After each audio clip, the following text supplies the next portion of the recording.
एक दिना मधुमंगल बोलो लाला ते, लाला बोले कहा बात है? बोले तू ब्राह्मणन के पास जावे, सबरे ब्राह्मण तेरी पूजा करें,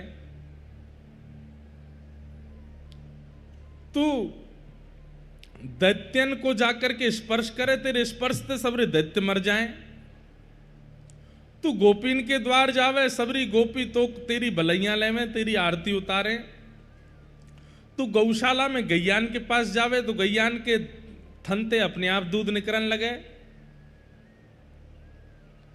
लाला तू जमुना जी में जावे, कालिया भाग जमुना जी, कालिया नाग जमुना जी छोड़ के भाग जाए, तो हम गोप ग्वालन के पास आवे तो हम गोप ग्वालन के नेत्र सजल है जाएं, तू गिरिराज जी जावे तो गिरिराज जी उठ जाएं।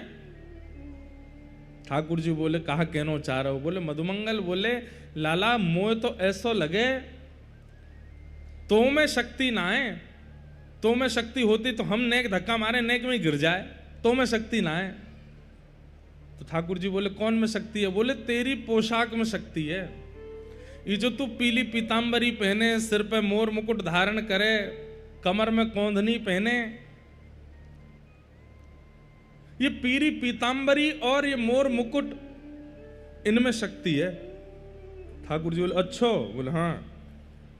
कहा करूं? तो बोले एक दिन इन्हें मोह पहना दे, ये मोर मुकुट और पीतांबरी मोह पहना दे, मैं भी गोपीन के द्वार जाऊंगा, मैं भी गिरिराज जी के पास जाऊंगा, मैं भी दैत्यन के पास जाऊंगा, मैं भी ब्राह्मणन के पास जाऊंगा, देखूंगा अगर जो जो तेरे संग होवे वो मेरे संग भी भयो तो मैं मान जाऊंगा कि भैया,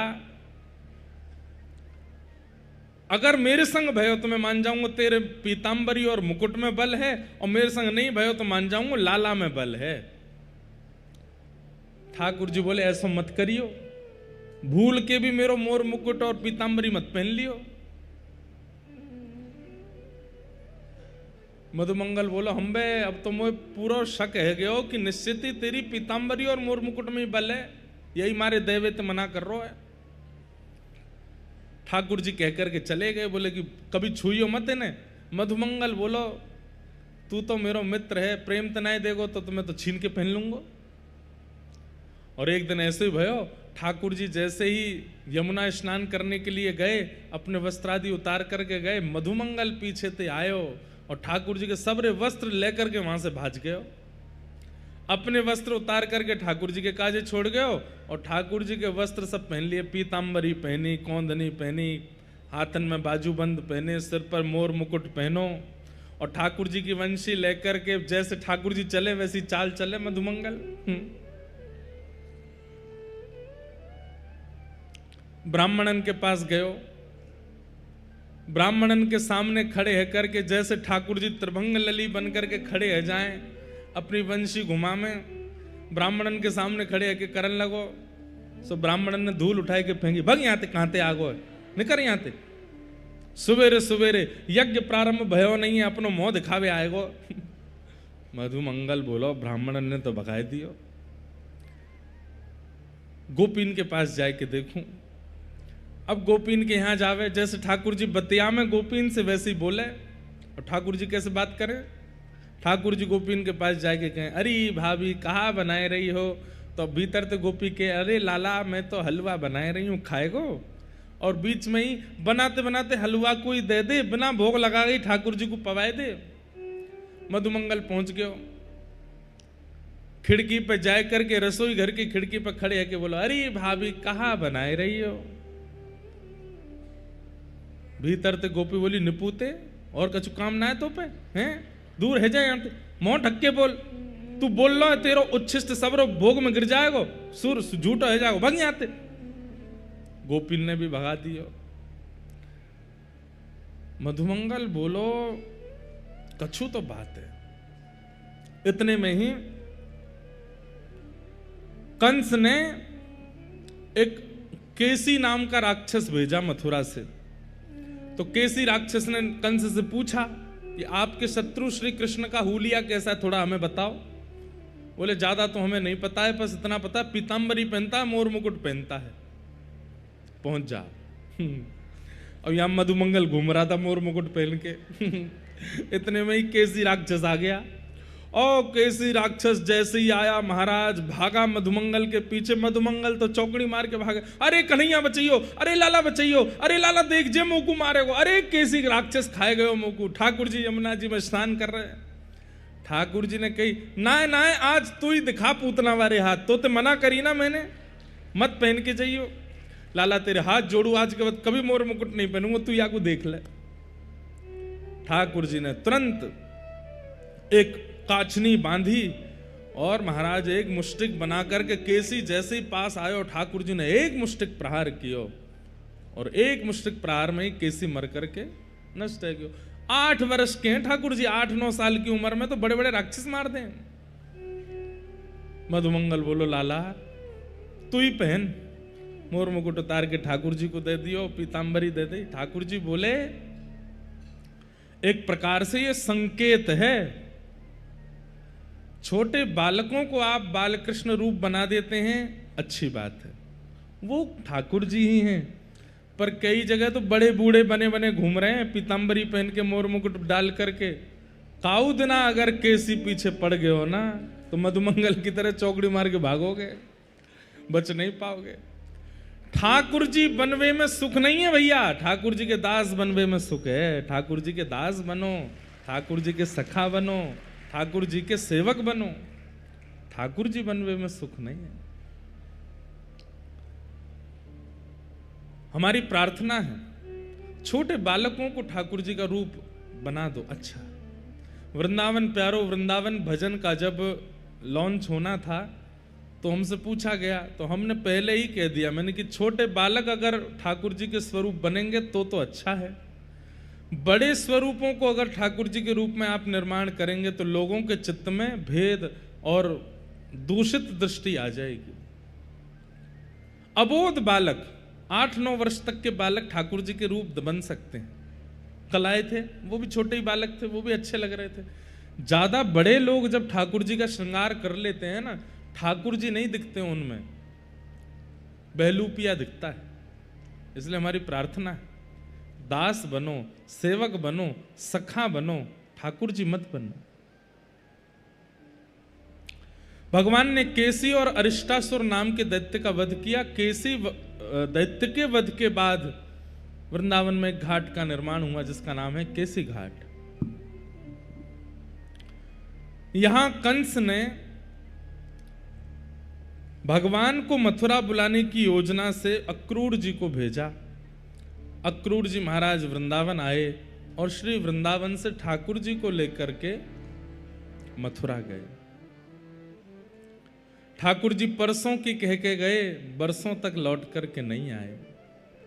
ब्रजवासी सब रुदन, मैंने ये प्रसंग बहुत बार विस्तार से कहा है, पर अब इस प्रसंग में हम ज्यादा प्रवेश करते हैं तो फिर बहुत विरह होने लगता है।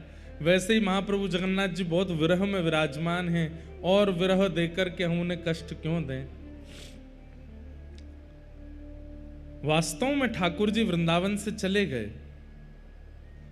पर चित्त वृंदावन का त्याग नहीं कर पाया। बंधुओं एक बात बताइए हमें, सब लोग इधर देखिएगा, हम आपसे पूछ रहे हैं, हमें बताइएगा, तन से किसी स्थान में रहना आवश्यक होता है या मन से किसी स्थान में रहना आवश्यक होता है? बताइए। मन से। आपका तन चाहे दुनिया के किसी कोने में रह ले, लेकिन वास्तविकता मन जहां रहता है ना, आप चित्तवृत्ति से, बुद्धि से, हृदय से वहीं रहते हो। ठाकुर जी तन से चले गए मथुरा, तन से चले गए द्वारिका, तन से चले गए हस्तिनापुर, पर मन में सदा वृंदावन रहता है, सदा वृंदावन की स्मृति रहती है। मन से वृंदावन नहीं गया, मन से श्री राधा रानी नहीं गई, मन से यशोदा मैया, मन से नंद बाबा नहीं गए, मन से मधुमंगल श्रीदामा नहीं गए, मन से यमुना जी नहीं गई, मन से रज नहीं गई। ठाकुर जी के मन में सदा रहते। कहते हैं जब ठाकुर जी द्वारिका पहुंच गए ना, तो द्वारिका पश्चिम में है और पश्चिम से वृंदावन उत्तर की ओर है। तो ठाकुर जी पूर्व दिशा में जाते हैं, दक्षिण दिशा में जाते हैं, पश्चिम दिशा में चलते हैं, लेकिन कोई काम अगर उत्तर दिशा में होता है द्वारिका में भी, तो ठाकुर जी बलभद्र जी को भेज देते हैं, बोले आप चले जाओ। क्यों? बोले द्वारिका की उत्तर दिशा में जाना है, मैं नहीं जाऊंगा। दाऊ जी कहें लाला क्यों ना जाएगो? बोले उत्तर दिशा में वृंदावन है, यदि मैं उत्तर की ओर एक पग भी भराता हूं ना, मुझे बहुत याद आती है, फिर मैं रोक नहीं पाता, फिर मैं दौड़ ही जाऊंगा, वृंदावन ही चला जाऊंगा। इतना याद ठाकुर जी वृंदावन को करते हैं। बंधुओं, एक बात बोलें, पूरे वेद वेदांत सिद्धांत को पलट करके रख दिया वृंदावन वासियों ने। आप कहेंगे कैसे? नैनम छिंदंती शस्त्राणी नैनम दहति पावक, गीता में कहते हैं भगवान वो परमात्मा है जो हमारी आत्मा कभी जलती नहीं, हमारी आत्मा कभी भीगती नहीं, उस आत्मा के भी मूल आधार परमात्मा है। उनको कभी मोह नहीं होता, उनको कभी ममता नहीं होती, उनको कोई बांध नहीं सकता। महाप्रभु जगन्नाथ जी तो सूत वाली माला भी नहीं पहनते, इसी भाव से कि मोह कोई ना बांध सके, मैं पूरे विश्व को बांधता हूं। मैं किसी के आसक्त नहीं होता, पूरा विश्व मेरे आसक्त होता है। मैं किसी के लिए नहीं रोता, पूरा विश्व मेरे लिए रोता है। ब्रजवासी बोले आओ जरा वृंदावन बताएं आपको। जैसे ही ठाकुर जी पहुंचे वृंदावन, इतना प्रेम, इतना रस, इतना भाव, इतना सर्वस्व प्रदान किया ब्रजवासियों ने कि जो परमात्मा कभी बंधते नहीं थे वो उखल में बंध गए, जो परमात्मा कभी रोते नहीं थे वो वृंदावन में रो गए, जो परमात्मा कभी किसी में आसक्त नहीं होते थे वो वृंदावन में ऐसे आसक्त हो गए कि छोड़ नहीं पा रहे हैं वृंदावन को। और उस दिन वेद की ऋचाएं, उस दिन हमारे सारे शास्त्रों के भाव सब उल्टे हो गए। क्यों? ताही अहीर की छोहरिया छचिया बरी छाछ पे नाच नचायो। अहीर की छोरियों ने, अहीर की गोपियों ने ठाकुर जी को केवल मुट्ठी भर माखन पर नृत्य करा दिया। आज भी ठाकुर जी वृंदावन को याद करते हैं, आज भी ठाकुर जी वृंदावन के स्मरण में रहते हैं। और महाप्रभु जगन्नाथ तो उसी का ही स्वरूप है।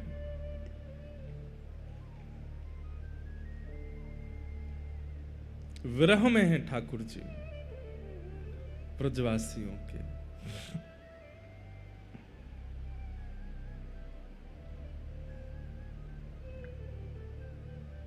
ठाकुर जी वृंदावन से मथुरा चले गए।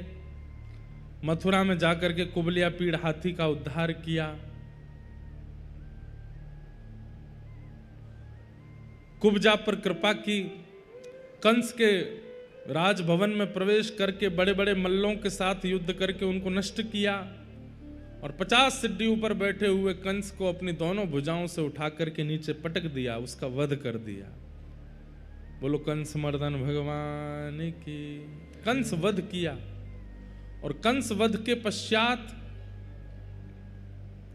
देवकी मैया को कारागृह से मुक्त करके भगवान सांदीपनि विद्यालय पढ़ने के लिए गए और वहां से वापस लौट करके आकर के ठाकुर जी ने उद्धव को वृंदावन भेजा। उद्धव जी महाराज वृंदावन पधारे। वृंदावन आकर के यशोदा मैया, नंद बाबा, गोपियों से मिले। उद्धव कृष्ण संवाद, उद्धव गोपी संवाद वहां पर हुआ। बहुत करुण प्रसंग है उद्धव जी का।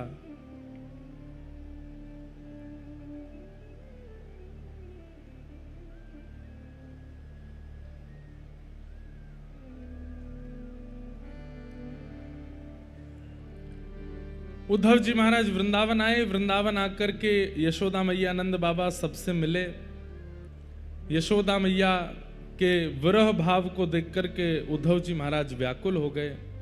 गोपियों के पास गए। गोपियों ने वहां पर भ्रमर गीत गाया। श्री किशोरी जी ने भ्रमर गीत गाया। और दो शाम तक की बात कह करके गए थे कि मैं शाम तक लौट करके आ जाऊंगा, 6 महीने तक लौट करके नहीं गए, और 6 महीने में उद्धव की ज्ञान की गूदड़ी बन गई। और 6 महीने बाद उद्धव जी महाराज लौट करके जब मथुरा गए तो ठाकुर जी नहीं पहचान पाए कि उद्धव है। प्रेमी का स्वरूप अलग हो जाता है बंधुओं। प्रेमी व्यक्ति 2 रूप में दिखता है। ठाकुर जी के प्रेम में छका हुआ व्यक्ति 2 रूप में दिखाई देता है। या तो उसको देख करके पागल का अनुभव होता है कि ये कोई पागल है, और या प्रेम में छका हुआ व्यक्ति उसको देख करके अत्यंत आकर्षण लगता है कि आप और कुछ देख ही नहीं पाओगे, उसी को देखते रह जाओगे। उसके रूप का सौंदर्य काम का वर्धन नहीं करता, उसके मुख के बोल किसी स्वर का वर्धन नहीं करते, उसकी उपस्थिति वातावरण को शुद्ध नहीं करती, उसका दर्शन, उसके बोल, उसकी उपस्थिति सबसे कृष्ण का वर्धन होता है। वो प्रेमी व्यक्ति है, प्रेमी भक्त है। श्री चैतन्य महाप्रभु के साथ में श्री नित्यानंद महाप्रभु विराजे, जो कि श्री बलराम जी का ही रूप है। नित्यानंद महाप्रभु जब मायापुर पहुंचे और वहां चैतन्य महाप्रभु ने उनसे आज्ञा की, क्या? घर घर जाओ और नाम की भिक्षा लेकर के आओ। बंधुओं ध्यान से सुनिएगा। तो नित्यानंद महाप्रभु वे जाते और हर घर के द्वार पर खड़े होकर के कहते, एक बार हरि बोल बोल दो। घर के सदस्य कहते नहीं बोलेंगे। बोले एक बार बोल दो, आपका क्या बिगड़ेगा, पैसा तो लगना नहीं है, धन तो लगना नहीं है। पायो जी मैंने राम रतन धन पायो, वस्तु अमोलक दई मेरे सदगुरु, दिन दिन बढ़त सवायो, पायो जी मैंने नाम रतन धन पायो। नित्यानंद महाप्रभु जाकर के द्वार पर खड़े होकर के घर के सदस्यों से कहते हैं, एक बार हरि बोल बोल दो। घर के सदस्य बोलते हैं बिल्कुल नहीं बोलेंगे, तुम लोगों ने गलत प्रचार कर रखा है, पूरे नगर के लोगों को भ्रमित कर रहे हो, उनके काम छुड़वा रहे हो, उनका घर का व्यापार छुड़वा रहे हो, सबसे कह रहे हो एकांत में बैठ करके भजन करो। नित्यानंद महाप्रभु बोले, कहां इतने व्यस्त हो कि एक बार हरि बोल नहीं बोल सकते? घर की माताएं बोलती, पति आएंगे घर पे, भोजन बना के कौन खिलाएगा? सब्जी काटनी पड़ती है, भोजन सिद्ध करना पड़ता है, चूल्हा जलाना पड़ता है, उसमें सामग्री बनानी पड़ती है, पति आते हैं उनको पवाना पड़ता है, बच्चों को पवाना पड़ता है, फिर घर की साफ सफाई करनी पड़ती है, गायों का दूध निकालना पड़ता है, आदि 100 काम बता दिए नित्यानंद महाप्रभु को। हम पे समय कहाँ है? और थक थका करके रात में फिर सोने कब जाते हैं, कब करें नाम? नित्यानंद महाप्रभु बोले, मैं सब्जी काट दूंगा, मैं सब्जी बना दूंगा, मैं आपके पति को पवा दूंगा, मैं दूध निकाल दूंगा, मैं चौका बर्तन कर दूंगा, तो नाम जपोगे बैठ के? सब काम मैं कर दूंगा। और जितने परिवार हैं सब परिवारों में हम एक एक सेवक चले जाएंगे, हम आपके घर के काम करेंगे, आप बैठ करके हरिनाम कर लो बस। घर के सदस्य बोलते, ऐसा क्या है हरिनाम में जिसको बुलवाने के लिए हमारे घर के चौका बर्तन करने को तैयार हो आप? नित्यानंद महाप्रभु बोले, एक बार बोलो तो सही।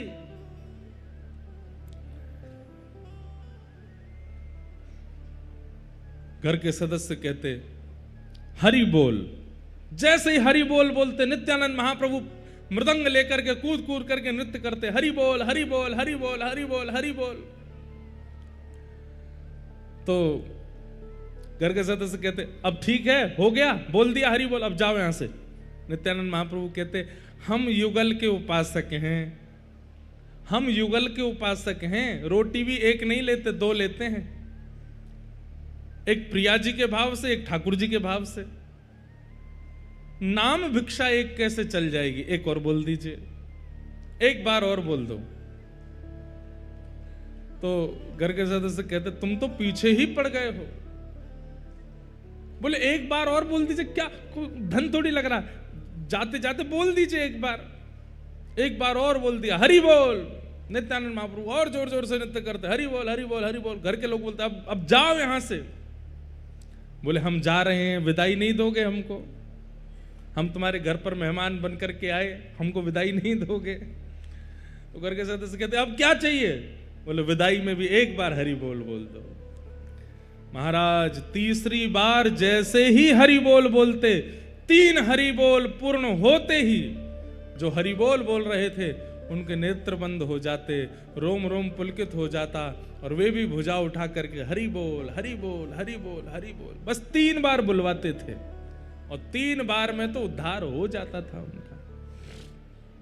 भैया तेरे पांव पड़ू एक बार हरि बोल, भैया तेरे एक और बार हरि बोल, अब तो बार बार हरि बोल। क्यों? अमृत है हरि नाम जगत में, अमृत है हरि नाम, इसे छोड़ विषय विष पीना क्या, हरि नाम नहीं तो जीना क्या, हरि नाम। बंधुओं, ये जगन्नाथपुरी, ये धाम, ये नाम का प्राकट्य स्थली है, यहां नाम प्रकट होता है। श्री चैतन्य महाप्रभु, अरे कहां तक कहें, जिन्होंने पूरे विश्व में महामंत्र नाम की जागृति फैला दी, वे इसी धाम पर रहे। जिनके नाम के आगे नामाचार्य लग गया, कोई शास्त्राचार्य होता है, कोई वेदाचार्य होता है, पर नामाचार्य श्री हरिदास ठाकुर वे यहां रहे। एक स्थान है सिद्ध बकुल उसको कहते हैं, जैसे हमारे वृंदावन का तटीय स्थान है, हमारे वृंदावन का निधिवन है, हमारे वृंदावन में सेवा कुंज, ये गुप्त अंतरंग रस के स्थान है, ऐसी जगन्नाथपुरी में सिद्ध बकुल एक स्थान है जहां पर नामाचार्य श्री हरिदास ठाकुर विराजते थे। 3 लाख नाम रोज करते थे चैतन्य। और क्योंकि जन्म से यवन कुल में जन्मे थे, हिंदू नहीं थे वे, लेकिन भैया चैतन्य महाप्रभु ने उनका ऐसा यश करवाया,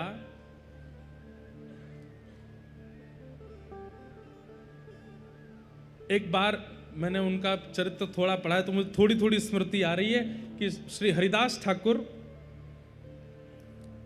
किसी गांव में बंगाल में कहीं थे, तो वहां किन्हीं का ब्राह्मण भोज कराना था। तो ब्राह्मण भोज कराने के लिए पूछा गया कि भाई इतने ब्राह्मण कहां से मिलेंगे? तो किसी ने बताया कि भाई इतने ब्राह्मण एक साथ नहीं मिल पाएंगे, आप तो एक काम करो। बोले क्या? नामाचार्य हरिदास ठाकुर को ही प्रसाद पवा दो, वो अनेक ब्राह्मणों के समान है। तो ये बात सुनकर के जो कुछ ब्राह्मण थे वो क्रोधित हो गए, बोले अरे वो हिंदू तक नहीं है, आप कह रहे हो कि उनको प्रसाद पवा दो, अनेक ब्राह्मणों को प्रसाद के समान होगा। जब उनका अपमान किया गया तो बताते हैं कि उस काल में गैस सिलेंडर तो होते नहीं थे, तो भोजन बनाने के लिए, ब्राह्मणों को पवाने के लिए जैसे ही अग्नि चेतानी प्रारंभ की, मूसलाधार बारिश होने लगी। इतनी बारिश हुई कि जो चूल्हा था उसमें पानी भर गया। दूसरी जगह कहीं पेड़ के नीचे चूल्हा लगा करके अग्नि जलाई तो इतना पानी भरा कि वहां पर भी नहीं जला पाए। सुबह से शाम हो गई लेकिन अग्नि की व्यवस्था नहीं, वो प्रसाद बने ही नहीं पाया। तब किसी ने कहा, बोले अब क्या करें, आज तो ब्राह्मण भोज होना था, हो ही नहीं पाया। बोले कि आपने नामाचार्य हरिदास ठाकुर का अपमान किया है। वे भले ही ब्राह्मण जन्म से नहीं है, लेकिन उनके नाम निष्ठता, उनकी भगवत निष्ठता ऐसी है कि उनके प्रति आप अपराध बुद्धि नहीं रख सकते। बोले अब क्या करें? बोले उनसे जाके क्षमा मांगो तो ही वर्षा रुकेगी। जाकर के देखा, तुम्हारा चारों दिशाओं में बारिश हो रही थी और जहां बैठ करके हरिदास ठाकुर भजन कर रहे थे उनके ऊपर वर्षा नहीं हो रही थी। जाकर के जब क्षमा मांगी तो हरिदास ठाकुर बोले चारों तरफ वर्षा हो रही है, यहाँ वर्षा नहीं, यहीं पे अग्नि जलाओ। और जहां हरिदास ठाकुर बैठे वहीं पर अग्नि जला करके वहां प्रसाद सिद्ध हुआ। ऐसे हरिदास ठाकुर, तो वे यहाँ श्री जगन्नाथपुरी में सिद्ध बकुल स्थान पर निवास किए। वहां बकुल का एक पेड़ है, क्योंकि नामाचार्य श्री हरिदास ठाकुर मंदिर नहीं जाते थे, उन्हें रोक टोक नहीं थी, लेकिन वे मंदिर के नियमों के अनुरूप ही रहते थे। उनका था कि भाई जब मंदिर में प्रवेश वर्जित है गैर हिंदुओं का तो मैं नहीं जाऊंगा। बाहर पतित पावन भगवान का ही दर्शन करते थे, लेकिन वे मंदिर नहीं जाते थे। चैतन्य महाप्रभु मंदिर से निकलते ही सबसे पहले हरिदास ठाकुर के पास जाते थे। हरिदास ठाकुर महाप्रभु जी को देख करके भाव विह्वल हो जाते थे। नित्य महाप्रसाद पाने के बाद में जो प्रसादी रह जाती थी, उस प्रसादी को हरिदास ठाकुर के लिए भिजवाते थे स्वयं चैतन्य महाप्रभु। किसी को नहीं देते थे, अपने अनेक शिष्यों में से बोले हरिदास ठाकुर के पास पहुंचाओ। और उनका जीवन क्या था? केवल नाम, केवल नाम आश्रय में रहते थे।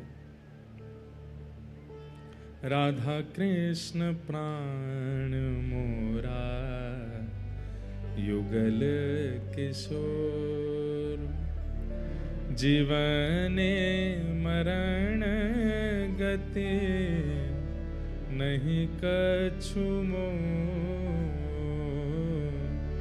राधा कृष्ण प्राण मोरा युगल किशोर। सदा नाम में ही रहते थे। चैतन्य महाप्रभु आते और आकर के कहते हरिदास कुछ पालो। बोले मेरा तो नियम है ना 3 लाख नाम जप करूंगा उसके बाद ही पाऊंगा। बोले अब तुम इतने वृद्ध हो गए हो, कोई जबरदस्ती थोड़ी है 3 लाख नाम करने की, थोड़ा कम कर लो। नहीं, जीवन पर्यंत जिस भाव का निर्वहन किया उसका कैसे त्याग कर दूं। थोड़ा ही पाते थे, पूर्ण नहीं पाते थे। एक बार श्री महाप्रभु चैतन्य जगन्नाथ भगवान का दर्शन कर रहे थे, तो आप जैसे ही वहां दर्शन कर रहे थे तो महाप्रभु जी के सेवायत पुजारी जी ने देखा कि महाप्रभु जी दर्शन कर रहे हैं,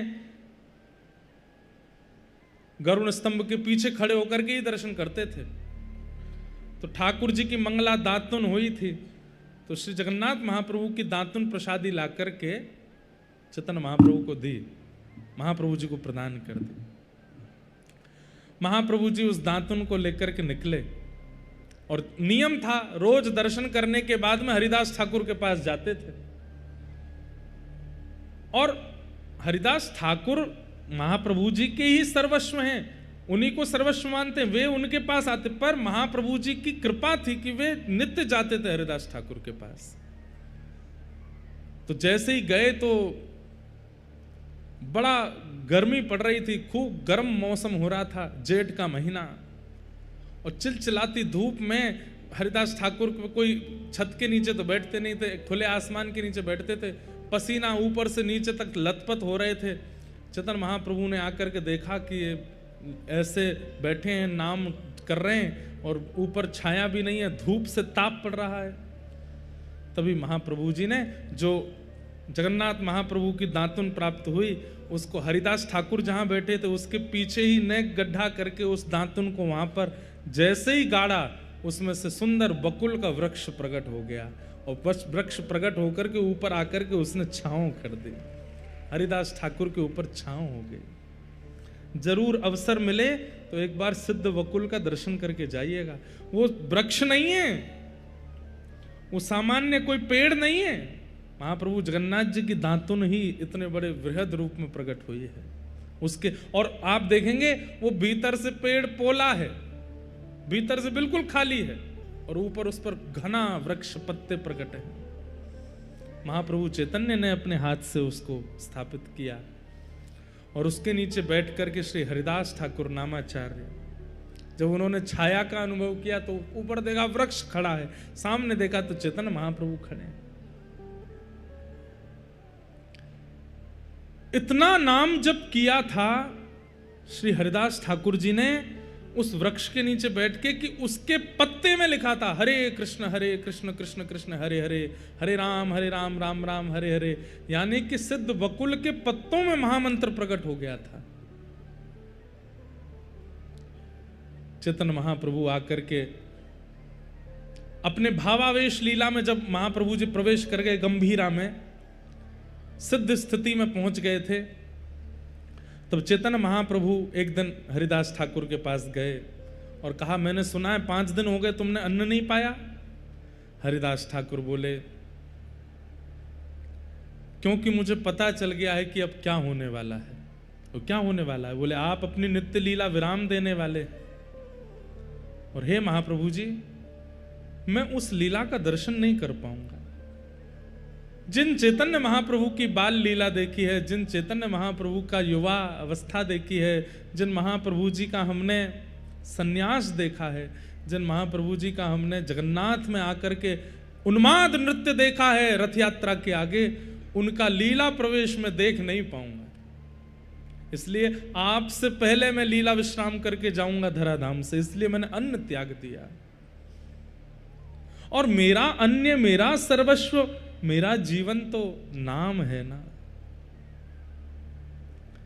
चैतन्य महाप्रभु जी ने हृदय से लगा लिया और नाम जपते जपते तब श्री हरिदास ठाकुर जीवन भर तो महामंत्र जपे, लेकिन जैसे ही चैतन्य महाप्रभु ने अपने अंक से लगाया, श्री कृष्ण चैतन्य प्रभु हरे नित्यानंद, हरे कृष्ण हरे राम, श्री राधे गोविंद। कृष्ण चैतन्य प्रभु नित्यानंद, हरे कृष्ण हरे राम, श्री राधे गोविंद। बस इसी को गाते गाते गाते गाते नामाचार्य हरिदास ठाकुर ने नाम में ही विलीन हो गए। नाम ही उनका जीवन सर्वस्व था। सब लोग इकट्ठे हो गए, नेत्रों से अश्रु प्रवाह होने लगा। कोई बोला इनके लिए तो विमान बनाना चाहिए, कोई बोला इनके लिए तो ऐसी व्यवस्था करनी चाहिए, कोई बोला इनके लिए तो ऐसे करना चाहिए। चैतन्य महाप्रभु बोले, ना विमान बनेगा ना अर्थी बनेगी। तो हरिदास ठाकुर को अपनी गोद में उठाया चैतन्य महाप्रभु ने और अपनी गोद में लेकर के पूरी जगन्नाथपुरी में भ्रमण किया, श्री मंदिर की परिक्रमा की और जगन्नाथपुरी से गुंडीचा तक सब जगह भ्रमण करते रहे हाथ में लेकर के। हजारों लाखों वैष्णव पीछे चल रहे हैं नाम जप करते हुए, और चैतन्य महाप्रभु नेत्रों से अश्रुपात करते हुए हरिदास ठाकुर को लेकर के चल रहे हैं। स्वर्ग द्वार के पास में स्वयं चैतन्य महाप्रभु ने समुद्र नारायण भगवान की गोद में हरिदास ठाकुर को समाधि प्रदान की। और समाधि प्रदान करने के बाद चैतन्य महाप्रभु कहे, अब तो उत्सव होगा। आचार्य उत्सव मनाया जाता है, लेकिन उत्सव की हम 1 रुपया भी ना तो राजा से लेंगे ना किसी सेठ से लेंगे, कुछ नहीं लेंगे। तो बोले कैसे करेंगे उत्सव? श्री चैतन्य महाप्रभु सिंह द्वार पर बैठ गए और एक अचला जो अपने कंधे पर डालते थे उसी को बिछा लिया सामने, और सबसे हाथ जोड़ करके बोले, केवल महाप्रसाद की भिक्षा दे दो, हरिदास ठाकुर का उत्सव करना है। आनंद बाजार में भीड़ लग गई, लोग जा जा करके महाप्रसाद लेकर के आवे और सिंह द्वार पे चैतन्य महाप्रभु को प्रदान करें। और फिर महाप्रभु जी ने उसी भिक्षा के महाप्रसाद से पूरे जगन्नाथपुरी का उत्सव किया। हरिदास ठाकुर ऐसे नामाचार्य हरिदास जिन्होंने जीवन नाम को प्रदान कर दिया। और बंधुओं एक बात कह दें आपसे, इस कलिकाल में नाम ही हम जीवों का, मेरे और आपके माता पिता केवल हरि नाम है। ये युगल नाम ही हमारा माता पिता। जिस प्रकार जीवन में अति संकट आने पर बालक अपने माँ को खोजता है, पिता को खोजता है, हम संकट आने पर माता पिता को ढूंढ नहीं पा रहे हैं। इसी के लिए कथाएं होती हैं। कथा में वक्ता आकर के बताते हैं, तुम्हारे माँ तुम्हारे पिता हरि नाम है। ये ह और र, ये 2 अक्षर ही हमारे माता पिता हैं, इनका आश्रय लो। यही इस कलिकाल रूपी राक्षस से हमको बचा सकते हैं। और कोई, आप कितने भी नियम साधन कर लीजिए और कोई साधन आपका उद्धार नहीं कर पाएगा इस कलिकाल में, केवल नाम। इसलिए नाम जपो, नाम आश्रय ले लो। नाम के बिना एक क्षण भी व्यतीत मत करो। जैसे धन कमाने वाले व्यक्ति के चित्त में सदा धन कैसे कमाऊं, धन कैसे कमाऊं, धन कैसे, यही चिंतन चलता रहता है। कामी व्यक्ति के चित्त में काम ही काम चलता रहता है। लोभी व्यक्ति के चित्त में ये कैसे मिलेगा, वो कैसे मिलेगा, यही चलता रहता है। मेरे और आपके चित्त में केवल नाम ही घूमता रहे, जगन्नाथ, श्री जगन्नाथ, श्री जगन्नाथ, श्री जगन्नाथ, श्री जगन्नाथ, राधा रमण, राधा रमण, राधा रमण, राधा रमण, राधा वल्लभ, राधा वल्लभ, राधा वल्लभ, राधा वल्लभ। ऐसे ही गिरधर लाल, गिरधर लाल, ये नाम ही चलता रहे। एक क्षण के लिए भी नाम हमारे चित्त का त्याग ना करे, हम नाम का त्याग ना करें, तो ही इस कलिकाल में निवृत्ति हो सकती है, नहीं तो नहीं। हरे कृष्ण कृष्ण कृष्ण हरे हरे, हरे राम राम राम हरे हरे। गाइए, हरे कृष्ण कृष्ण कृष्ण हरे हरे, हरे राम राम राम हरे। हरे कृष्ण कृष्ण कृष्ण हरे हरे, हरे राम राम राम हरे हरे। गाइए, हरे कृष्ण कृष्ण कृष्ण हरे हरे, हरे राम राम राम हरे। ओ हरे कृष्ण कृष्ण कृष्ण हरे हरे, हरे राम राम राम हरे हरे। हरे कृष्ण कृष्ण कृष्ण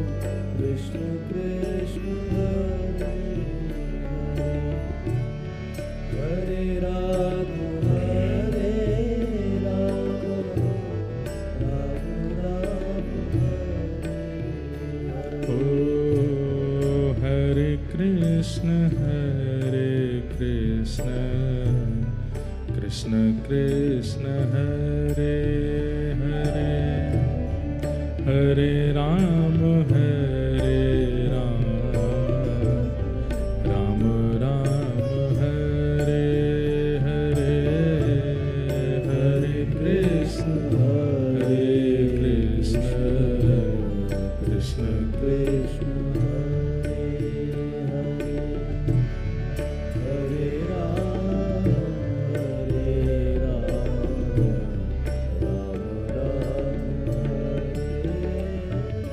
उद्धव जी महाराज को गोपियों ने और श्री किशोरी जी ने प्रेम का पाठ पढ़ाया। उद्धव जी महाराज 6 महीने बाद लौट करके मथुरा पधारे। मथुरा आकर के ठाकुर जी को वापस वृंदावन ले जाने की याचना करने लगे, लेकिन ठाकुर जी बोले, उद्धव, ये व्रज सदा मुझ में विराजमान है, तुम देखो। इस प्रकार उद्धव पर अनुग्रह करके ठाकुर जी ने फिर मथुरा में 17 बार चढ़ाई की, जरासंध ने उसको हरा दिया। 18वीं बार ठाकुर जी रण छोड़ के द्वारिका में विराज गए। बोलो द्वारिकाधीश की। द्वारिका जाकर के ठाकुर जी ने पहले तो बलभद्र भैया का रेवत राजा की पौत्री से, रेवती से श्री बलराम जी का विवाह हुआ। बोलो रेवती रमण भगवान की।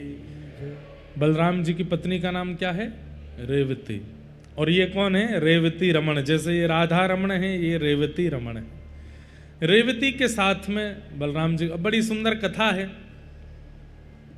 कि रेवती जो थी बलराम जी जब धराधाम पर थे, आपकी हाइट कितनी थी पता है? श्री बलराम जी थे 15 फीट के, और रेवती इनकी पत्नी की हाइट थी 50 फीट की। क्यों? बोले सतयुग में लोगों की हाइट होती है 50 फीट, त्रेता में हाइट आधी हो जाती है 25 फीट, उससे आधी हो जाती है 12.5 फीट द्वापर में, और कलयुग में बिल्कुल ही आधी हो जाती है 6-6.5 फीट। घोर कलयुग में और कम हो जाएगी 3 फीट।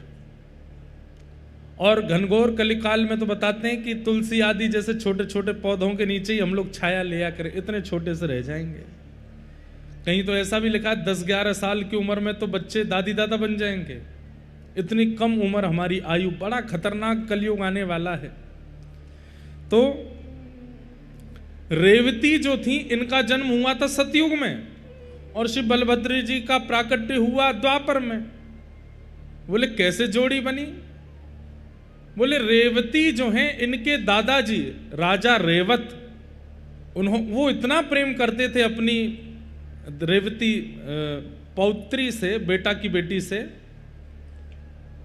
उन्होंने कहा कि अपनी पौत्री के लिए मैं सामान्य वर को नहीं ढूंढूंगा, ब्रह्मा जी से पूछ के आऊंगा कि मेरी बेटी के लिए सुयोग वर कौन है, उसी से ब्याह करूंगा। तो रेवत राजा ब्रह्मा जी के पास गए। ब्रह्मा जी का दिन बहुत द्रुत गति से चलता है। सतयुग त्रेता द्वापर कलयुग, सतयुग त्रेता द्वापर कलयुग, सतयुग त्रेता द्वापर कलयुग। जब 71 टाइम्स बीत जाते हैं, तब ब्रह्मा जी का एक दिन होता है। मतलब कलयुग 71 बार बीत जाएगा, सतयुग त्रेता द्वापर कलयुग, तब ब्रह्मा जी का एक दिन होगा। तो मतलब ब्रह्मा जी के 1 सेकंड में मेरे 2-4 जन्म हो जाते होंगे, इतना। और ऐसे ब्रह्मा जी के 100 साल जब पूरे होते हैं, तब भगवान का एक दिन होता है। सोचो, इसलिए उस क्षेत्र में तो जाओ ही मत, यहीं जगन्नाथ ही रहे आओ, वृंदावन ही रहे आओ। वो ऊपर वाले परमात्मा को पहचानने की कोशिश मत करना। सतुबाल बुद्धि, भागवत में लिखा है, दिमाग घूम जाएगा, नहीं पहचान पाओगे। तो रेवत राजा गए कहां? ब्रह्मा जी के पास। और ब्रह्मा जी के पास जाकर के बोले मेरी बेटी के लिए सुयोग वर बताओ। ब्रह्मा जी बोले तुरंत भागो नीचे। बोले क्यों? ब्रह्मलोक में 1 सेकंड भी अगर आप व्यतीत करोगे, इतने में तो वहां पर कितने युग बीत जाएंगे। और आप अगर अब विलंब करेंगे, तब तक दोबारा सतयुग आ जाएगा। अभी सतयुग निकल जाएगा, त्रेता निकल गया, द्वापर प्रारंभ हो गया है। और जब तक आप नीचे पहुंचेंगे, तब तक भगवान का अवतार हो चुका होगा। भगवान के बड़े भैया के रूप में श्री बलराम जी महाराज शेषनाग बन करके गए, वही आपकी बेटी के लिए सुयोग वर हैं, ब्याह कर दीजिए। रेवत राजा जैसे पृथ्वी पर आए, सतयुग निकल गया, त्रेता निकल गया, द्वापर आ गया इतनी देर में। तो और आकर के देखा तो सीधे पहुंचे द्वारिका, और द्वारिका जाकर के बताया ब्रह्मा जी ने कहा है मेरी पौत्री से आपके पुत्र का ब्याह होगा। बलराम जी महाराज बोले, ये देवकी मैया बोली जब स्वयं ब्रह्मा जी कह रहे हैं, रोहिणी मैया बोली स्वयं ब्रह्मा जी कह रहे हैं, तो फिर कुछ और विचार क्या करना चाहिए? आप तैयारी करो, हम तो बारात लेके आते हैं लाला की। और तैयारी करी महाराज। अभी तक बलराम जी मिले नहीं है होने वाली बहू से। जैसे ही घोड़ा पे बैठ करके पहुंचे, सब लंबे ही लंबे थे वहां पे। बलराम जी बोले सतयुग के हैं, हमारे सास ससुर सब लोग इसलिए बड़े लंबे हैं। छोटे से बलराम जी डोल रहे हैं वहां पे। मंडप में जैसे ही पहुंचे और जैसे ही गृहिणी आई, बलराम जी ने देखा कहां है, और ये भी इतनी ऊंची है, 50 फुट की है रेवती, और 12, 12.5, 15 फुट के हैं बलराम जी। तो कहते हैं श्री बलराम जी महाराज ने हल लेकर के मूसल थोड़ा सा सिर पर ऐसे स्पर्श कराया, तो रेवती रानी भी छोटी हो गई, बलराम जी से 1 इंच छोटी रह गई। ठाकुर बोले अब ब्याह करूंगा। तब उनका ब्याह हुआ। ऐसे विनोद में कथा सुनाते हैं। लेकिन एक बहुत प्रमाणित बात, रेवत राजा ने अपने पौत्री के ब्याह में दहेज क्या दिया? बोले मेरी कन्या, मेरी पुत्री, मेरी पौत्री जिस नगर में निवास करेगी, वो पूरा नगर स्वर्ण का होगा, और पूरी द्वारिका को स्वर्ण मंडित बलराम जी के दादा ससुर जी ने करवाया और पूरी द्वारिका स्वर्ग की नगरी कहलाने लगी। क्यों? क्योंकि वहां स्वर्ण मंडित हो गया, पूरे स्वर्ण से नगरी को मंडित किया। यही दहेज दिया था रेवत राजा के रेवती और श्री बलराम जी के ब्याह में। बोलो श्री बलभद्र भगवान की। इन्हीं की कृपा से ही द्वारिका स्वर्ण की है। ऐसे रेवत राजा के साथ में रेवती के साथ में श्री बलराम जी का ब्याह हुआ। अब आई इनकी बारी। नारद जी महाराज ने आकर के इनकी जन्मपत्री देखी। देवकी मैया बोली कब ब्याह होएगा मेरे लाला को। नारद जी महाराज तो उंगलियां गिननी प्रारंभ करी। यहां से यों यों गिनते गए, गिनते उंगलियों में वो खाने कम पड़ गए। तो अपने साथ में सेवकों से बोले तुम भी गिनते जाओ। बोले तुम भी गिनते जा रहे हैं, वो भी कम पड़ गए। और बुलाए तुम भी गिनो। देवकी मैया से बोले आप भी गिनो। सबकी गिनती मिलाई तब भी महाराज पूरी नहीं बैठी। देवकी मैया बोले गिन क्या रहे हो? बोले ब्याह गिन रहा हूं।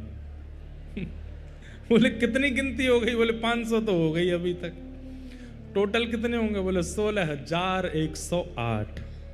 मैया असंख्य ब्याह लिखे हैं आपके लाला के। तो बंधुओं 16,108 ब्याह भी नहीं है ठाकुर जी के। ब्रह्मांड में आने वाली छोटी से छोटी चींटी से लेके हाथी तक सब ठाकुर जी की पत्नी है। ठाकुर जी सबके पति हैं। ये पूरा ब्रह्मांड ठाकुर जी का है। वो जगत पति हैं, इसीलिए उनको जगन्नाथ कहा जाता है। वो मेरे भी पति हैं, आपके भी पति हैं। अभी यहाँ गिरगिट डोल रहा था मंच पे, मैं तो डर गया उसको देख के। उसके भी पति हैं। पता है आपको, ये गिरगिट के रूप में, कबूतर के रूप में, ऐसा मैंने सुना है, ये कोई पूर्व के पदभ्रष्ट महापुरुष आते हैं और कथा सुनते हैं। और वो मुझे 4 दिन से दिख रहा है गिरगिट, अभी यहीं था। और वे कथा सुनते हैं और कथा के बाद वो अंतर ध्यान हो जाएंगे, उनकी मुक्ति हो जाएगी, ऐसा सुनते हैं। कबूतर आते हैं कई कथाओं में, बैठ करके पूरी कथा सुनते हैं छुप के, पता नहीं चलता। ऐसी कई जीवों के रूप में पूर्व के कोई अपराध के कारण, कोई भजन निष्ठ अपराध के कारण गिरगिट आदि बन जाते हैं। तो कथा सुनते हैं, कथा सुन के अपना उद्धार करते हैं। तो मैं ये कह रहा था, चेंटी के भी भगवान है, पति हैं ठाकुर जी। 16,108 पर आश्चर्यचकित मत हुआ करो। इस वक्त गिनती इतनी बताती है कि 8 अरब जनसंख्या है, उससे अधिक होगी विश्व की। 8 अरब पत्नियां हैं ठाकुर जी की केवल मानव रूप में। इस वक्त पक्षियों को अलग मानिएगा, जलचरों को अलग मानिएगा, थलचरों को अलग मानिएगा, ये भी सब पति हैं, पत्नी हैं भगवान की। सबके पति हैं भगवान, जगत पति हैं भगवान। परंतु 16,108 कौन हैं? जैसे हम सबके प्रतिनिधि एक, वायु के प्रतिनिधि एक, पृथ्वी के प्रतिनिधि एक, जल के प्रतिनिधि एक, ऐसे ही पूरे ब्रह्मांड के प्रतिनिधि 16,108 आए और उनसे ठाकुर जी ने ब्याह किया। ये ठाकुर जी का ब्रह्मांड से ब्याह है। लेकिन प्रथम विवाह ठाकुर जी का हुआ साक्षात लक्ष्मी स्वरूपा श्री रुक्मणी जी से। भगवान का कौंडनपुर के राजा, उनकी पुत्री रुक्मणी जी के साथ में विवाह हुआ, वही लक्ष्मी है। तत्पश्चात भगवान का दूसरा विवाह सत्यभामा के साथ, तीसरा विवाह जाम्बती के साथ, दूसरा विवाह जाम्बती के साथ, तीसरा विवाह सत्यभामा के साथ, चौथा विवाह यमुना महारानी के साथ। श्री यमुना जी के साथ में ठाकुर जी का विवाह हुआ। इस प्रकार अष्ट प्रमुख विवाह, 16,100 राजकुमारियां को बंदी बना रखा था भौमासुर ने, वहां से ठाकुर जी ने मुक्त करा के उनसे विवाह किया। कुल मिलाकर के 16,108 ठाकुर जी के विवाह हुए। आगे राजा नृण के ऊपर ठाकुर जी ने कृपा की। नृण के ऊपर कृपा करने के बाद भगवान ने श्री नारद जी महाराज को अपनी गृहचर्या का दर्शन कराया। ठाकुर जी इतनी पत्नियों के साथ कैसे रहते हैं, नारद जी ने दर्शन किया। हर पत्नी के साथ अलग अलग रूप बना करके ठाकुर जी रहते हैं, सब पत्नियों को सुख देते हैं। इस प्रकार भगवान की गृहचर्या, नित्यचर्या सबका दर्शन करते हुए नारद जी महाराज आनंदित हो गए। भगवान ने कुरुक्षेत्र में जाकर के सूर्य ग्रहण काल में ब्रजवासियों से मिलन किया। मैंने एक दिन कथा में सुनाया था, भगवान के परम सखा श्री सुदामा जी, उनके साथ ठाकुर जी का मधुर संवाद हुआ। सुदामा जी द्वारिका गए, द्वारिका में जाकर के मधुर ठाकुर जी का दर्शन किया, ठाकुर जी ने सर्वस्व प्रदान किया। भगवान के वंशधर समस्त यदुवंशियों को ठाकुर जी ज्ञान उपदेश करते हैं, परंतु ये सुनते नहीं हैं। क्यों? अति सामीप्य में दोष होता है। एक बात बताएं हम आपको, आप लोग हमारी कथा सामने बैठ करके सुनते हो, हमसे ज्यादा मिलते नहीं हो, इसीलिए हमारी कथा समझ में आ रही है। अगर हमारे साथ 24 घंटा रहने लग जाओगे तो हमारी बातों का कोई असर आपके ऊपर नहीं होगा। संग में रहने वाले, नित्य परिकर का टैग लगा करके घूमने वाले लोगों पर बातों का कोई असर नहीं होता। चाहे कितना भी सुंदर आप प्रवचन कर लीजिए, कितने भी सुंदर वाक्य कह लीजिए, कई लोगों की इच्छा होती, महाराज जी आप अपने संग रख लो, अगर अपना कल्याण चाहते हो तो हमारे संग मत रहिएगा। क्यों? कभी कभी कथा सुन लीजिए, कहीं कहीं कथा में आ जाइए, उसी से ही उद्धार होगा। क्योंकि कलिकाल में अति सामीप्य रहने पर दोष होने लगता है, इसलिए हम खुद भी दूर रहते हैं। और भैया एक बात आपको एक सूक्ति बता के जा रहे हैं, जिसके प्रति बहुत प्रेम हो उसके बहुत पास मत जाना, नहीं तो दूरी हो जाएगी। अब हमारी बात को कई लोग कई अलग रूप में ले सकते हैं, और ये बात संसार के लिए है, ठाकुर जी के लिए नहीं है। ठाकुर जी के नाम को सदैव अपने पास रखो। पर आज जैसे कथा का विश्राम है, अब कई लोग रो रहे हैं, कई लोग भावुक हो रहे हैं, हमको पुरी से जाना पड़ेगा। ये बहुत अच्छा है कि आपको जाना है, क्योंकि वियोग आवश्यक है। वियोग ही वस्तु के महत्व को प्रकट करता है, संयोग में महत्व नहीं मिलता। हम लोग 7 दिन से रोज महाप्रसाद पा रहे हैं और हर दिन महाप्रसाद का स्वाद ले रहे हैं, सुख मिलता है। कल मैंने अनुभव किया कि पहले दिन मैंने जितना महाप्रसाद पाया अब मैं उतना नहीं पा रहा हूं, अब थोड़ा पा रहा हूं। क्यों? क्योंकि 7 दिन में इतना पाया है कि अब तृष्णा है ना चित्त की, और धीरे धीरे घटती है। अब मन में लग रहा है कि नहीं अब तो जाना चाहिए। क्यों? ताकि यहां से जाते ही महाप्रसाद का महिमा बढ़े, यहां से जाते ही जगन्नाथ प्रभु की याद आवे, यहाँ के हमारे सब पंडा पुजारियों का स्मरण हो, श्रृंगारी पुजारियों का स्मरण हो, यहाँ के सब जीवों का स्मरण हो, गलियों का, समुद्र का स्मरण हो। ये स्मरण ही प्रेम को बढ़ाता, और स्मरण बिना वियोग के नहीं होता। इसलिए वियोग बहुत जरूरी है, जिससे बहुत प्रीति हो। अब आप कहोगे महाराज जी पति पत्नी का क्या होगा, वो तो संग ही रहते हैं। उसमें भी द्वारिकाधीश श्री कृष्ण करके दिखाते हैं प्रणय कलह। ठाकुर जी कभी कभी रुक्मणी जी से लड़ाई कर लेते हैं, उसको कहते हैं प्रणय कलह। ठाकुर जी आते हैं और आकर के अपने सिंहासन पर बैठ जाते हैं, रुक्मणी जी पंखा जलती हैं। ठाकुर जी कहते हैं देवी तुमने हमसे ब्याह क्यों किया? कब पूछ रहे हैं ये बात?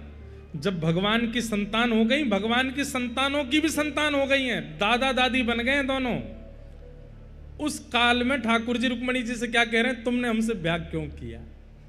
रुक्मणी जी बोली अब पूछने का क्या फायदा है, अब तो सब हो गया। नहीं नहीं हम बस जानना चाहते हैं तुमने हमसे ब्याह क्यों किया। रुक्मणी जी कुछ नहीं बोली। ठाकुर जी बोले अच्छा हमें लगता है आपने हमारा पराक्रम देख करके हमसे ब्याह किया होगा, कि भाई ये बड़े पराक्रमी हैं। कैसा पराक्रम? राजाओं के डर के मारे समुद्र के बीच में रहते हैं हम, कि कोई लांग करके आ ना पाए इसलिए समुद्र के बीच में रहते हैं। पराक्रम कैसा? आप कहोगी मैंने इसलिए ब्याह किया, संतों से आपकी बड़ी महिमा सुनी थी। संतों पे काम तो है नहीं कुछ, पत्नी बच्चे इनके हैं नहीं, घर से निकल गए, पूरे दिन मेरा ही गुणगान गाते रहते हैं। इनके पास जाओगी तो और कुछ सुनने को मिलेगा ही नहीं। आप कहोगे हमने इसलिए ब्याह किया, आप बड़े सुंदर हो। काय बात के सुंदर हो? इतने काले हैं कि नाम ही कृष्ण रख दिया हमारा। जगन्नाथपुरी में तो लोग बोलते कालिया ठाकुर। क्या बोलते हैं? कालिया ठाकुर। भाई दुनिया में कोई काला हो उसको कालिया बोल दो तो कितना बुरा लगता है उसको लेकिन महाप्रभु जगन्नाथ जी उसमें खुश ही रहते हैं, कुछ भी बोल लो, जो तुम्हारा मन हो बोल लो। अंत में ठाकुर जी ने ऐसी बात बोल दी कि सुन करके रुक्मणी जी बेहोश हो गए। क्या? ठाकुर जी बोले तुम्हारा शिशुपाल से सगाई होने वाली थी ना? रुक्मणी जी ने सिर हिलाया, बोले हाँ भैया जबरदस्ती विवाह कर रहे थे वहां। तो अभी भी समय, तुम अगर बोल दो तो हम शिशुपाल को बुला देते हैं, बेचारा कुआरा बैठा है तुम्हारी याद में, आज तक उसने ब्याह नहीं किया है। तुम बोलो तो हम उसको बुला देते हैं, तुम्हारा ब्याह उससे करा देते हैं, असली प्रेमी तो वो है तुम्हारा। रुक्मणी जी सुन करके मूर्छित हो गए। जब होश में आई तो कहीं ठाकुर जी आप चाहे जो बोलो लेकिन अपने से दूर जाने की बात मत किया करो। ठाकुर जी भी रुक्मणी जी के साथ में प्रणय कलह करते हैं। प्रणय कलह का मतलब क्या? प्रणय मतलब प्रेम भरा, कलह मतलब कलेश। पति पत्नी को भी चाहिए, पता चल 5 दिन से महाराज खूब प्रेम बरस रहा है दोनों में, तो 6वें दिन किसी एक को योजना बना के लड़ लेना चाहिए। लड़ो, कुछ तो ऐसा करो कि थोड़े बर्तन बजें घर में आप कहेंगे महाराज जी क्या सिखा रहे हो? ये वास्तविकता है, ये आवश्यक है। और बाकी आप सब लोग ब्याह ठ्याए हो, हमें तो अनुभव है नहीं, लेकिन प्रणय कलह होना चाहिए। अरे महाप्रभु जगन्नाथ जी का नहीं होता? रथ यात्रा करके आते हैं, लक्ष्मी जी द्वार बंद कर लेती हैं।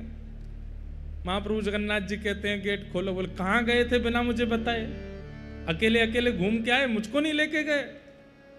महाप्रभु जगन्नाथ जी कहते हैं अगली बार पक्का लेके जाऊंगा, द्वार खोल दो। बोले मेरे लिए क्या लाए? खूब सारी सामग्री देती हैं, लक्ष्मी जी खुश नहीं होते, फिर रसगुल्ला देते हैं।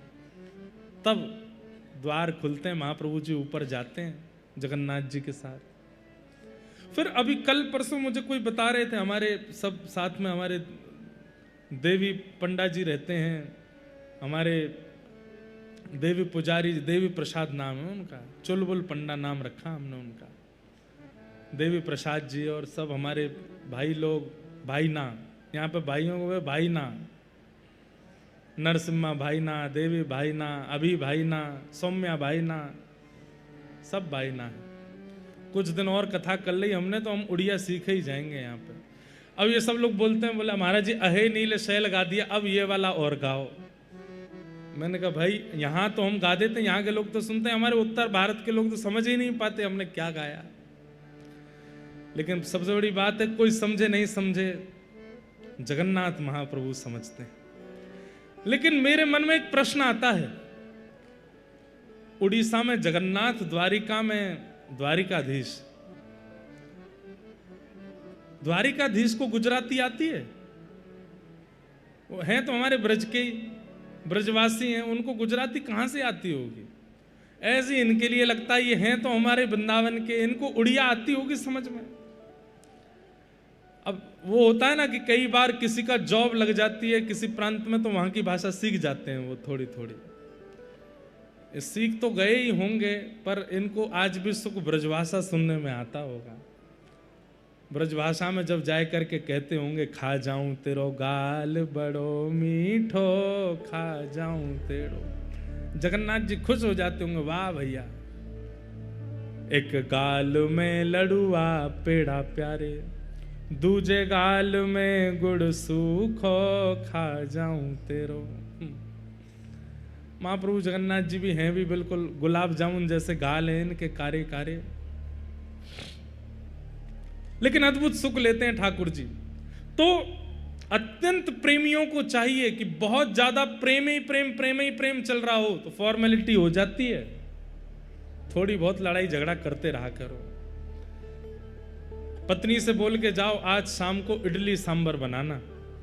अब हम उत्तर भारतीय, हम लोगों को तो इडली बनाने में बहुत मेहनत लगती है। उस दिन उत्सव जैसा होता है जिस दिन इडली बनती घर में। पुराने सांचे निकाले जाएंगे, माताएं उनमें फिर वो चावल का घोल बना करके धरेंगी, बच्चे रसोई घर के द्वार पे खड़े, वो क्या बनना, इडली बन रही है आज। और शाम को जैसे ही घर पहुंचो, पत्नी इडली सांबर सब परोसे, कह दो इडली का मन नहीं हो रहा है, अब हमारे तो पराठे खाने के मन हो रहे हैं। प्राचीन काल की पत्नी होगी तो बना देगी, आज की होगी तो वो भी उठा ले जाएगी। ऐसा है, बैठे रहो भूखे प्यासे, हम खा लेंगे, बच्चे खा लेंगे, तुम कुछ मत करो। और फिर थोड़ी बहुत और बात बोल देना, ये क्या पतिव्रता धर्म है तुम्हारा, हम कह रहे हैं पराठा चाहिए तो पराठा लाओ, बनाओ हमारे लिए पराठा। और बस इतने में ही पराठा तो नहीं आएगा, तवा उड़ता हुआ आएगा रसोई घर से।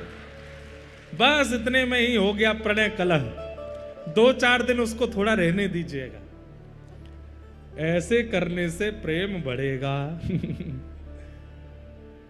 बहुत समीप मत रहो, उसमें दोष है। जहां पर रोज हाजी हजूरी ही रहती है ना, फॉर्मेलिटी होती है, प्रेम नहीं होता। प्रेम तो वो मानिए कि महाराज बस थोड़ी बहुत नोक झोंक चलती रहे। पर भाई लोग भी इतना बड़ा अपराध मत कर देना कि सीधे कोर्ट के पेपर ही आमे सामने, महाराज जी आप ही बोल के गए थे, वहां तक बात मत आने देना। तो ठाकुर जी भी रुक्मणी जी के साथ में प्रणय कलह करते हैं, क्योंकि अति सामीप्य में दोष होता है। तो यदुवंशी भगवान की बात क्यों नहीं मानते? क्योंकि यदुवंशियों को लगता है कि हमको कोई पुण्य करने की आवश्यकता नहीं है। क्यों? श्री कृष्ण हमारे ताऊ लगते हैं, कृष्ण हमारे चाचा लगते हैं, कृष्ण हमारे फूफा जी लगते हैं, कृष्ण हमारे जीजा जी लगते हैं। अति सामीप्य यदुवंशियों को मिल गया, जिसके कारण यदुवंशी भगवान के प्रति भाव नहीं रखते। और भगवान के प्रति भाव ना होने के कारण वे सत्संग में भी नहीं जाते, कथा में भी नहीं जाते, संतों के पास भी नहीं जाते, जिसके कारण यदुवंशियों का नाश होना प्रारंभ हो गया। एक बार यदुवंशियों ने संतों का अपमान किया, शांब को साड़ी पहना करके संतों के पास ले गए। संतों ने श्राप दे दिया, बोले इसके पेट में पोटला बांध करके लाए हो, यह भगवान का पुत्र है, तुम जैसी साड़ी हटाओगे पेट से एक लोह पिंड गिरेगा, इसी लोह पिंड से पूरा यदुवंश नाश होगा। लोह पिंड को घिस करके समुद्र में पधरा दिया, लेकिन एरका नाम की घास बन गया और सब ब्रजवासी, सब यदुवंशी लड़ झगड़ करके वहीं समाप्त हो गए। श्री बलभद्र जी महाराज ठाकुर जी से बोले, लाला अब मैं अपनी लीला पूरी करूं, और आप शेषनाग रूप धारण करके समुद्र में प्रविष्ट हो गए। भगवान प्रभाषित क्षेत्र में जाकर के उद्धव आदि को ज्ञान उपदेश देते हैं। यही ज्ञान उपदेश जो भगवान ने प्रभाषित क्षेत्र में उद्धव को दिया, इसी पर चर्चा हम करेंगे 10 अक्टूबर से बद्रीनाथ में। भगवान ने अपनी लीला विश्राम की। उद्धव जी महाराज ने कहा कि प्रभु कभी आपकी याद आए तो हम कैसे रहेंगे? भगवान बोले मेरी ओर देखो। उद्धव जी महाराज ठाकुर जी की ओर देखने लगे, और श्री ठाकुर जी का स्वरूप ही एक दिव्य ज्योति में परिवर्तित होके आकाश में 7 बार भ्रमण करते हुए तिरोधाय प्रविष्टोयम श्रीमद् भागवतार्णवम, भागवत जी में प्रविष्ट हो गए। बोलो भागवत भगवान की। एक भैया बड़ी विचित्र कथा सुनाई जाती है कि भगवान के लिए हम तो कान पकड़ करके आंख बंद करके बोलना भी नहीं चाहते इस बात को, पर क्योंकि अब जगन्नाथपुरी में बैठे इसलिए बोल देते हैं। गीता में भगवान कहते हैं कि एक सामान्य मानव की तरह मेरा शरीर भी जलता है, राख बनता है, खाक बनता है, मैं भी पंचभूत में मिल जाता हूं। ऐसा बोलने वाले तो अपवित्र हैं ही, सुनने वालों को भी कपड़े सहित नदी में स्नान करना चाहिए। मैं मानवों की तरह जन्म तो लेता हूं क्योंकि मुझे देवकी पर कृपा करनी है, मुझे कौशल्या पर कृपा करनी है, वहां भी भक्त कृपा करने के लिए मैं अवतार लेता हूं, लेकिन मानवों की तरह मैं लीला विश्राम करता हूं, शमशान जाता हूं, ऐसा सुनना भी नहीं चाहिए कभी।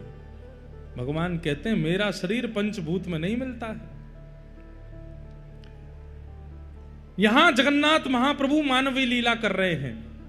उनकी लीला यहां जैसे होती है उसमें नव कलेवर होता है, पूर्व रूप को विराजमान किया, वो सब यहाँ के अनुकूल है, यहाँ ठाकुर जी करते हैं। पर द्वापर में श्री कृष्ण ने ऐसी लीला की, ऐसा बिल्कुल नहीं है। कई लोग कहते हैं कि उनकी चिता बनाई गई, अग्नि दी गई, भगवान का पूरा शरीर जल गया और उनका हृदय वहाँ के समुद्र में बह गया और बहता बहता बहता वही समुद्र यहाँ पर आया, उसी हृदय को जी जगन्नाथ जी के हृदय में विराजमान कर दिया। आज भी श्री कृष्ण का हृदय जगन्नाथ भगवान के अंदर धड़क रहा है। श्री जगन्नाथ जी के हृदय, जगन्नाथ जी के अंदर श्री कृष्ण का हृदय है, ऐसा कहकर के आप आनंदित हो रहे हैं, ये बात अच्छी है। पर द्वापर के श्री कृष्ण की आप चिता जला रहे हैं, ये आप कितना बड़ा अपराध कर रहे हैं। क्या वो हृदय राधारमण जी के अंदर नहीं है? क्या वो हृदय द्वारिकाधीश के अंदर नहीं है? क्या वो हृदय वृंदावन बिहारी लाल के अंदर नहीं है? श्रीनाथ जी के अंदर नहीं है? बद्रीनाथ के अंदर नहीं है? अरे जितने भी भारत में तीर्थ विराजमान हैं और हमारे धामों में ठाकुर जी विराजमान हैं, सबके अंदर हृदय नहीं, साक्षात कृष्ण विराजमान है। केवल हृदय क्यों बोलते हैं? और ये कथा ये बिल्कुल उचित नहीं है कि भगवान कृष्ण का शरीर जला दिया और वही शरीर का हृदय बहकर के द्वारिका आ गया। ये चरित्र बिल्कुल असत्य है, ऐसा बिल्कुल नहीं है। हाँ, जीवित शालिग्राम जगन्नाथ महाप्रभु के चित्त में विराजमान है और केवल उनके अंदर नहीं विराज रहे, सर्वांगीण गर्भगृह जो है जगन्नाथ महाप्रभु का, उस पूरे गर्भगृह में जीवित शालिग्राम है। वो शालिग्राम भगवान ही है, उन्हीं के भीतर जगन्नाथ जी विराज रहे हैं। पर उनके अंदर जीवित शालिग्राम हैं, पर वो हृदय है, आदि है, वो कृष्ण जल करके आए, ऐसा ये सब नहीं बोलना है, ऐसा नहीं। भगवान श्री कृष्ण सामने बैठे, उद्धव ने कहा है कि हे नाथ, आप जा रहे हैं लीला पूरी करके? भगवान बोले हाँ, अब मेरा समय हो गया, अब जाना है। तब ठाकुर जी से उद्धव ने कहा, आपकी याद आएगी तो हम क्या करें? आपका आश्रय चाहिए होगा तो हम क्या करें? तब भगवान ने चतुश्लोकी भागवत को प्रकट किया और 7 बार आकाश में ज्योति बन करके भ्रमण करके उस चतुश्लोकी भागवत में ही विराज गए। और श्री वेदव्यास जी महाराज ने उस चतुश्लोकी भागवत का ही विस्तार 18,000 श्लोकों में किया। श्रीमद् भागवत ही साक्षात कृष्ण है। ठाकुर जी का अनुभव करना है, भागवत जी की शरण में आओ, जगन्नाथपुरी जाओ, द्वारिका जाओ, बद्रीनाथ जाओ, वृंदावन जाओ। पर ये जो कथा बीच में सुनाई जाती है, ये उचित नहीं है। उद्धव जी महाराज बद्रीनाथ चले गए, अर्जुन